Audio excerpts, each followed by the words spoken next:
जबकि सच तो ये है कि लोग समाज के डर से अपने पंख खुलने से पहले ही गिरा देते हैं।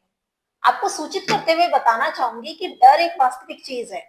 मैंने सैकड़ों बार ऐसे बहुत से छोटे बड़े लोगों से सुना है कि डर वास्तविक चीज नहीं है, ये सरासर झूठ है। ऐसी बहुत सी चीजें होंगी जो आप करने से अभी डर रहे होंगे, आपके अपने इस जीवन में, आपके काम में, आपके रिश्तों में। डर एक वास्तविक चीज है। इस डर की वजह से ही आप वो सारे अनुभव अपने जीवन में नहीं ले पा रहे हैं जो आप लेना चाहते हैं।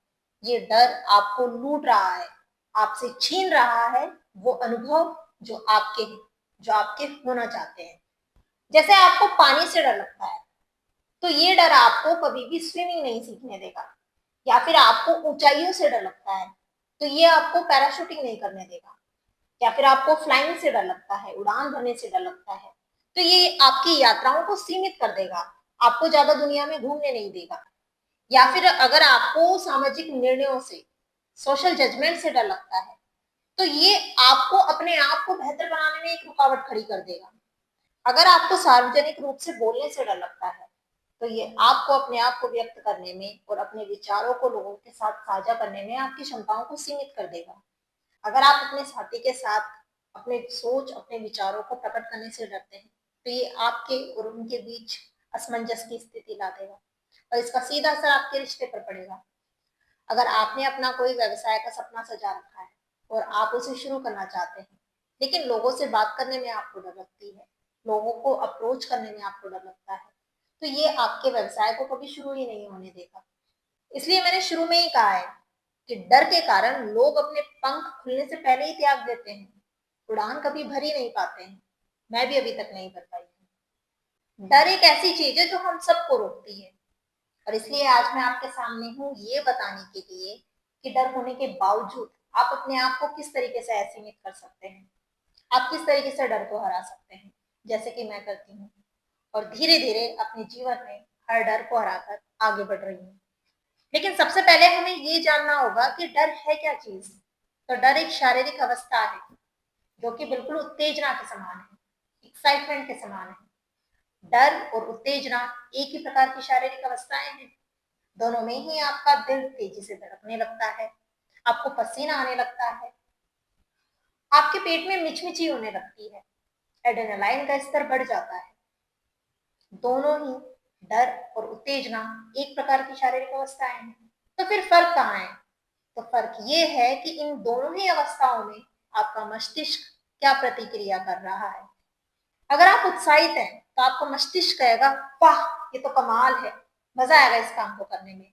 वहीं आप डरे हुए हैं तो आपका मस्तिष्क कहेगा नहीं, ये तो बहुत खतरनाक है, ये मुझसे नहीं हो सकता, मैं ये नहीं कर सकता, भाग निकलते हैं यहाँ से। अब देखा जाए तो इन दोनों ही स्थितियों में, इन दोनों ही प्रतिक्रियाओं में आपका दिमाग चाह क्या रहा है? आपका भला, आपका अच्छा। अच्छा, आपने लोगों से सुना होगा कि शांत रहो, डर पर ध्यान मत दो, इसे इग्नोर करो। पर ऐसे समय में ये सब चीजें काम नहीं आती हैं। उस समय में आप बेचैन रहते हो, आपका दिल तेजी से धड़क रहा होता है, आप घबराए हुए होते हो वो सब चीजों के लिए जो उस वक्त हो रही होती हैं। और जब आप शांत रहते हो तो आपकी उत्तेजना का स्तर नॉर्मल रहता है, सामान्य रहता है। एक बहुत तेज उत्तेजना के स्तर से सामान्य स्थिति में आना बहुत मुश्किल है। तो डर को नजरअंदाज करके आप कभी भी सामान्य स्थिति में नहीं आ सकते हो, बल्कि जब आप डर को नजरअंदाज करते हो तो स्थितियां और भी बदतर हो जाती है। तो हमें डर को नजरअंदाज नहीं करना है, हमें इग्नोर नहीं करना है। हमको डर को समझते हुए, अपने आप को समझाते हुए, कबूल करते हुए आगे बढ़ना है। कैसे? तो ऐसे मैं भी वीडियो शूट करने वाली हूँ और ये मेरा पहला बड़ा वीडियो होने वाला है। हाँ, मैं थोड़ी नर्वस हूँ एक्चुअली। जब मैं छोटे वीडियो शूट करती हूँ तो ही बहुत नर्वसनेस होती है, और बड़ा वीडियो मतलब लंबे टाइम तक बोलते रहना बहुत ज़्यादा मुश्किल है। और सबसे बड़ी प्रॉब्लम ये है कि अगर मैं अकेले में काम करूँ, बिल्कुल कोई मुझे सुने ना, कहीं कहीं दूर जंगल में जाके, तो दिक्कत नहीं है। लेकिन आस पड़ोस वाले सुने या फिर घर वाले सुने या नीचे सुने, तो उस हिचक, उस झिझक की वजह से मैं कभी कभी काम नहीं कर पाती या फिर उनकी बहुत मुश्किल है, उसकी वजह से मेन प्रॉब्लम वही है जिसकी वजह से मैं वीडियो नहीं बना पाती। अब तो फिर भी चलो बना रही हूँ, पहले तो बहुत मुश्किल था। आइडियाज माइंड में रहते थे हमेशा, पर कभी उन पर काम नहीं कर पाती थी वो, बस उसकी वजह से मूड और खराब रहता था और लंबे टाइम तक घूमते रहते थे। पता नहीं कितने वीडियोज बना लेती अब तक, जितना कुछ माइंड में था अगर मैं काम करती तो। इवन लिखा भी काफी कुछ है, लेकिन बस सामने नहीं आ पाया। और जब मैं वीडियो बनाती हूँ तो मेरी आवाज़ बाहर तक जाती है, तो बाहर के लोग हैं, आस पड़ोस के लोग हैं, वो भी बाहर आ जाते हैं कि अब इस टाइम पे कौन किस बच्चे को ये पढ़ा रही है, क्या कर रही है। इसकी वजह से और ज़्यादा इच्छा होती है।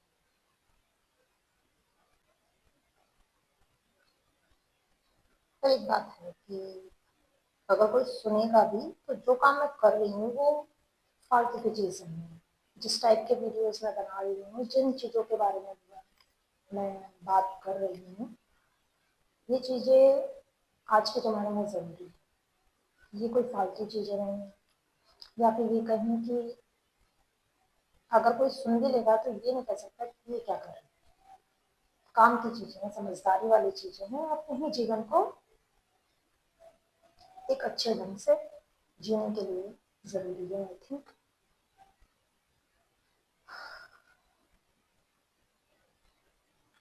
और आज के युवा के लिए भी बहुत ज़रूरी है। युवा की हर हर वर्ग के लोगों के लिए इस टाइप का कंटेंट या इस टाइप की चीज़ें ज़रूरी हैं, जहाँ पर वो अपने आप समझे, जहाँ वो आत्म खोज करे, जहाँ वो लोगों को सेटिस्फाई करने के लिए नहीं, अपने आप के लिए जिए। और मुझे पता है एक दिन यही वीडियोस किसी न किसी के बहुत काम आएंगे, किसी के या बहुत लोगों के बहुत काम आएंगे। इतना मुझे यकीन है। मैं लगातार काम जरूर करूँगी, जो कर रही हूँ वो समझ के साथ कर रही हूँ कि कर क्या है।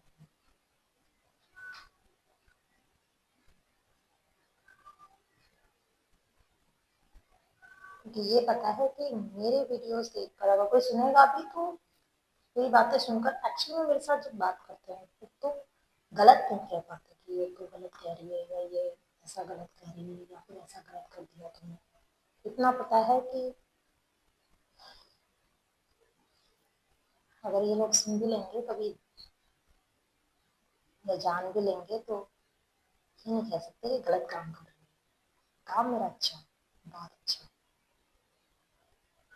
मेरे वीडियोस, जहाँ मुझे पता है जो अनुभव मैं शेयर कर रही हूँ वो किसी की जिंदगी में एक अच्छा प्रभाव डाल सकते हैं। जिस तरीके से मेरी लाइफ में, मेरे जीवन में चेंजेस आए, मैंने भी किताबों से ही सीखा है।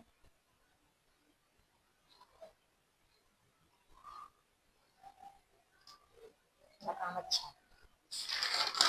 तो देखा आपने किस तरीके से मैंने अपनी मस्तिष्क की कार्यप्रणाली को बदल दिया, कैसे मैं बेचैन थी और मैंने अपने आप को समझाना शुरू किया और अपने मस्तिष्क को बेचैन से शांत किया। वैसे इस वीडियो में शायद आपको ये रियल ना लगे, असली ना लगे, लेकिन पहले जब मैं बहुत ज्यादा बेचैन रहती थी तो इसी तरीके से अपने आप को शांत करती थी। आपको बता दूं कि ये मेरा पहला यूट्यूब चैनल नहीं है, मैं यूट्यूब पर कई सालों से हूँ। आपने देखा कि कैसे मैं बार बार अपने आप से कह रही हूँ कि मेरा काम अच्छा है, कोई फालतू काम नहीं है। मेरा कंटेंट, मेरे जीवन का अनुभव किसी के लिए सहायक हो सकता है और होगा, क्योंकि जितना ही संसार को मैंने ओर से देखा है उसमें मुझे ये एहसास होता है कि जो लोग कुछ अच्छा करना चाहते हैं, अपने जीवन में कुछ नया शुरू करना चाहते हैं या फिर अपने आप को बेहतर बनाना चाहते हैं, डर भी उन्हीं लोगों को लगता है, झिझक भी उन्हीं लोगों में होती है। वहीं दूसरी तरफ गलत काम करने वाले चतुर चालाक लोग हमेशा ज्यादा आत्मविश्वासी होते हैं। मैंने हमेशा देखा है ऐसे लोगों को डर नहीं लगता है, उनमें झिझक नहीं होती है। जैसे कि मैंने बेधड़क पुलिस वालों को पैसे लेते देखा है, ठेले वालों से, सब्जी वालों से, फल वालों से फल उठाते हुए देखा है, मूंगफली वालों से कट्टे तक उठाते देखा है। फोन पर बातचीत कर कर लोग स्कैम करते हैं, किसी के अकाउंट से पैसे उड़ा देते हैं। वहीं दूसरी तरफ कुछ लोग अपने ही लोगों से फोन पर बात करने से झिझकते हैं। बहुत से लोग अंग्रेजी बोलना सीखना चाहते हैं, लेकिन बोलने में झिझकते हैं। कहीं खाना खा रहे हैं तो खाना लेने में लोग झिझकते हैं, डरते हैं। कहीं बस में सफर कर रहे हैं तो टिकट कराने में झिझकते हैं। कहीं पताशे खा रहे हैं तो एक एक्स्ट्रा पापड़ी मांगने में झिझकते हैं। अपने ऑफिस से एक दिन बहुत जरूरी काम के लिए छुट्टी की बात करने तक में झिझकते हैं। अपने बॉस से तनख्वाह बढ़ाने की बात करने में झिझकते हैं। और ये सारे काम बहुत जरूरी और अच्छे हैं, इनको करने में कोई गुनाही नहीं है। बल्कि अगर आप ये जरूरी काम और बात भी नहीं करोगे तो इसका सीधा असर आपकी जिंदगी पर पड़ेगा। जैसे कि अगर आप अंग्रेजी की प्रैक्टिस नहीं करोगे बोल बोलकर तो कभी सीख नहीं पाओगे। अगर आप खाना लेने में झिझकोगे तो आप भूखे रह जाओगे।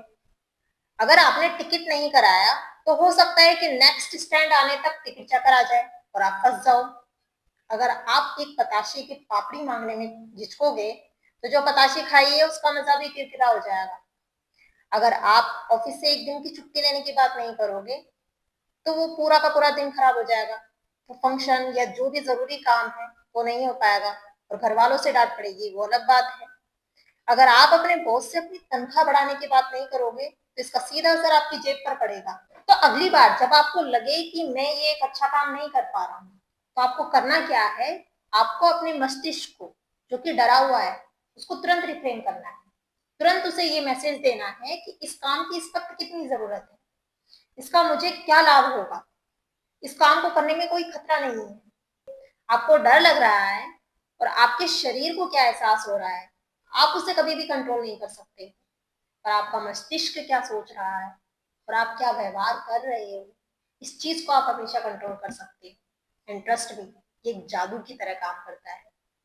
जैसे कि आपने बहुत बार देखा होगा, बहुत बड़े बड़े सेलिब्रिटीज जो इंटरव्यू दे रहे होते हैं तब उनके हाथ पैर कांप रहे होते हैं, हाथ हमेशा हिलते हुए नजर आएंगे, लेकिन उसके बावजूद वो रुकते नहीं है। उस डर के बावजूद वो रुकते नहीं है। वो हमेशा अपने एक्शंस को कंट्रोल में रखते हैं और आसानी से इंटरव्यू दे देते हैं। मैंने भी इसका उपयोग कई शादियों में किया है। मुझे डांस करना नहीं आता है, तो लगभग मैं 22-23 साल की हो गई होंगी तभी मैंने तब तक मैंने कहीं डांस नहीं किया है। लेकिन अब जब भी कोई मुझे खींच खींच के ले जाता है तो लोगों के बीच में घुस के मैं बस कैसे भी ठुमक लेती हूँ। And trust me, whenever I do this, I feel pretty good about myself. डर आपको रोकता है, ये एक हकीकत है। तो डर वास्तविक है, ये कहना भी सही होगा।